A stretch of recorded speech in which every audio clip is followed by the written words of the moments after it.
क्योंकि शहर का इंफ्रास्ट्रक्चर बर्बाद करने में कहीं ना कहीं दादा भुसे या शिवसेना का हाथ रहा है। आप देख रहे हैं पब्लिक समाचार, पब्लिक के साथ।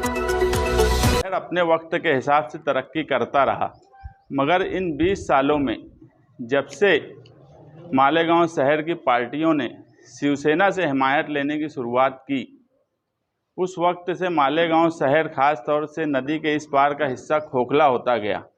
और आज के हालात जो हैं वो शहर के सामने हैं। हमने ये बात इससे पहले भी कई मर्तबा कही है कि मालेगांव शहर के ऊपर फिरका परस्तों ने अपना तरीका बदल दिया।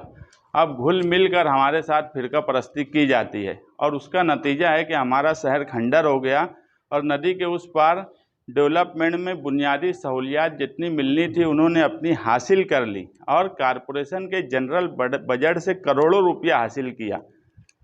उसके बाद जब बात सरकार से बजट लाने की होती है तो हर वक्त मालेगांव शहर को 2-5 करोड़ का लॉलीपॉप दिया जाता है, मगर इससे ज़्यादा मालेगांव शहर को कभी कुछ नहीं मिला।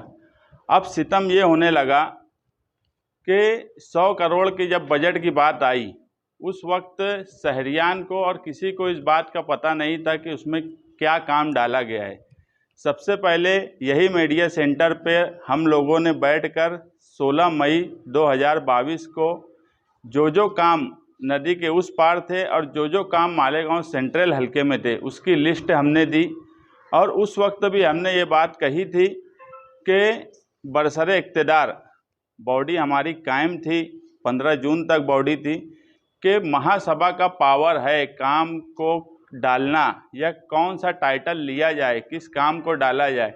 ये किसी सरकार का अधिकार नहीं था, ना ही कोई मिनिस्टर या एमएलए का अधिकार था, ये मालेगांव कॉरपोरेशन का अधिकार था। और उस वक्त भी हमने बोला था कि आप विशेष महासभा बुलवाकर इन लिस्ट को खारिज करो और नई लिस्ट बनाओ।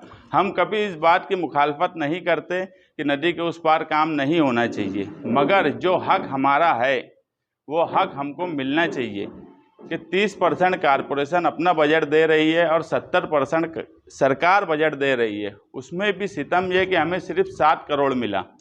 और एक नई रिवायत इस शहर में कायम हुई नए कमिश्नर के आने के बाद, और शेख रशीद साहब जब मेयर थे उन्होंने वो रिवायत कायम की कि अबो 10% देने की रिवायत शुरू हुई और ये 100 करोड़ में भी 9.99% अबो दिया गया। और हमारा ऐसा मानना है कि वो सेटिंग करके दिया गया। इस तरह से कामकाज में 40 करोड़ का कॉरपोरेशन अब देना हो गया और 40 करोड़ में हमें 7 से 8 करोड़ का काम मिला। और उस पर अगर मालेगांव शहर खुशफहमी में है या अगर कोई ये बोलता है कि हम काम करवा रहे हैं या काम कर रहे हैं, तो ये गलत बात है। हमारा हक भी हमें नहीं मिल रहा है और उसके बाद कोई हमसे 100 रुपया लेके जा रहा है और 20 रुपया दे रहा है और हम उस पर अगर खुश हैं तो ये मालेगांव शहर के लिए अच्छी बात नहीं है, ना मालेगांव के मुस्तकबिल के लिए ये अच्छी बात है। हम अव्वल दिन से ये बात बोलते आए हैं कि हम फिरका परस्त और बदउनवान दोनों से दूरी बराबर की कायम रखते हैं, क्योंकि शहर का इंफ्रास्ट्रक्चर बर्बाद करने में कहीं ना कहीं दादा भुसे या शिवसेना का हाथ रहा है। इससे हम कभी इनकार नहीं कर सकते। अगर दादा भुसे या शिवसेना ईमानदार होती तो हम 70-80% टैक्स देने वाले को कम से कम 50% का काम हमें दिया जाता, मगर ऐसा काम नहीं दिया गया। जो ब्रिज की बात की जाती है, राम सेतु ब्रिज हो या मौसम ब्रिज हो या सांडवे ब्रिज हो, लेकिन अव्वल दिन से मौलाना अब्दुल हमीद नुमानी साहब के नाम से जो नुमानी पुल था जो कि मुसलसल इस्तेमाल में है, उस वक्त की कांग्रेस पार्टी ने उस ब्रिज के ऊपर बदउनवानी की और ये हमने हर वक्त साबित किया। यहाँ तक के असम्बली इलेक्शन में वो ब्रिज नुमानी पुल का कहीं ना कहीं असम्बली इलेक्शन में एक टर्निंग पॉइंट बना। वहाँ ख्याबान निसाज चौक पे एक पंचायत बैठी, उस पंचायत में मैं खुद हाजिर था, मुझ पर केस भी हुआ और वो असम्बली इलेक्शन का टर्निंग पॉइंट था। और हम उसको मानते हैं कि उस बात को लेकर लोगों में गुस्सा रहा कि ज़मीन दे दी गई एमएम खान को और ब्रिज का काम नहीं हुआ। और आज वही ब्रिज हमारे उल्मा का आज फिरका परस्ती का शिकार हो गया। सांडवे ब्रिज की बनाने की कोई ज़रूरत हमें महसूस नहीं होती, ना उसका इस्तेमाल है। ऐसा हमारी मालूमात में एक दारू की दुकान वाले के बोलने पे सांडवे ब्रिज का काम किया जा रहा है, और बावसूख जराए से ये बात हमें संगमेश्वर के ही कुछ लोगों ने बताई है कि वो ब्रिज क्यों बनाया जा रहा है।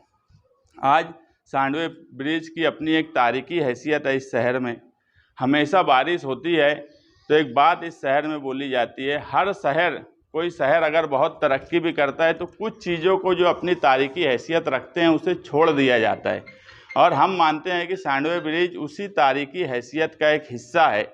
ना वहाँ कभी कोई हादसा हुआ, ना ही कभी वहाँ ऐसी कोई ज़रूरत महसूस की गई। सांडवे ब्रिज का काम करने के बजाय अगर नुमानी ब्रिज का काम किया गया होता तो हम मानते कि हाँ, हमारे शहर में कोई कामकाज किया जा रहा है। हमारे यहाँ अभी भी मुतालबा जो लोग काम कर रहे हैं उनसे भी, और प्रशासक कॉरपोरेशन के उनसे भी यही रहेगा कि सांडवे ब्रिज के बजाय नुमानी ब्रिज बनाया जाए।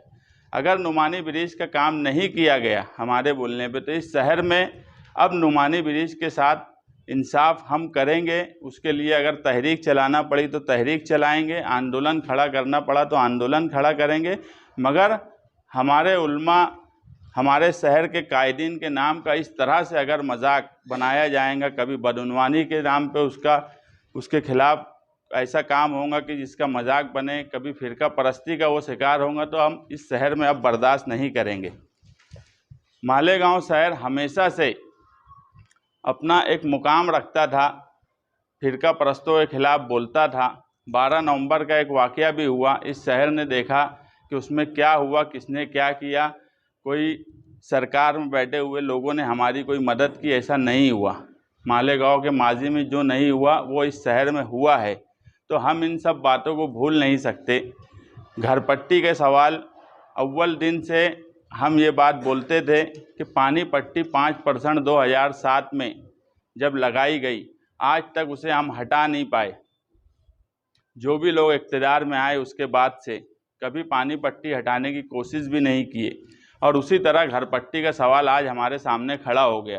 तुम अपने वक्त में ठहराव करेंगे, उसके बाद ठहराव हुआ,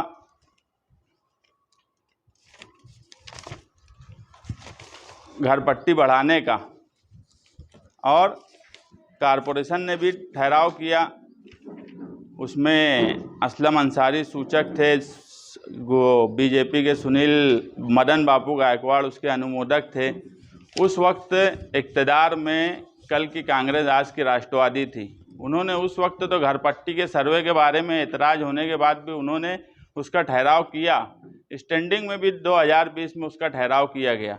जब इनका वक्त आता है ये ठहराव करते हैं, और आज जब प्रशासक बैठ गया तो ये उसके ऊपर ऑब्जेक्शन लेते हैं, ये जुलूस और धरना करते हैं। तो ये बात हमारी समझ के बाहर है। इस तरह का घड़ियाली आंसू बहाना, जब तुम्हारे पास मौका रहा तो तुमने फ़ायदा पहुंचाने का काम किया, और उस वक्त एलानिया बोला। अब ये बात नहीं बची है कि यार पीछे कुछ बोल दिया जाए और आज कुछ बोल दिया जाए और लोग समझेंगे नहीं। दुनिया डिजिटल हो गई है, हर बात फ़ौरन लोगों के सामने आ जाती है। इस शहर में अगर वो सोचते हैं कि बेवकूफ़ शहरियान को बना दिया जाएगा तो अब ऐसा मुमकिन नहीं बचा, क्योंकि लोगों के सामने हर बात बोली हुई लोगों के सामने रहती है। और उस वक्त इन्होंने कोई भी ऐसा काम नहीं किया 5 साल में जहां पर इनके खिलाफ या फिरका परस्तों के खिलाफ कोई बात की जाए। वक्त आने पे 5 साल बजट, आज ऐसा था कि हम वो डिटेल भी दे सकते थे, लेकिन प्रेस कॉन्फ्रेंस बहुत बड़ी हो जाती। आने वाले वक्त में हम 5 साल का बजट किस तरह से, जनरल बजट, नदी के उस पार कितना गया और नदी के इस पार कितना लगा, उसका हिसाब किताब भी आवाम के सामने हम पेश कर देंगे।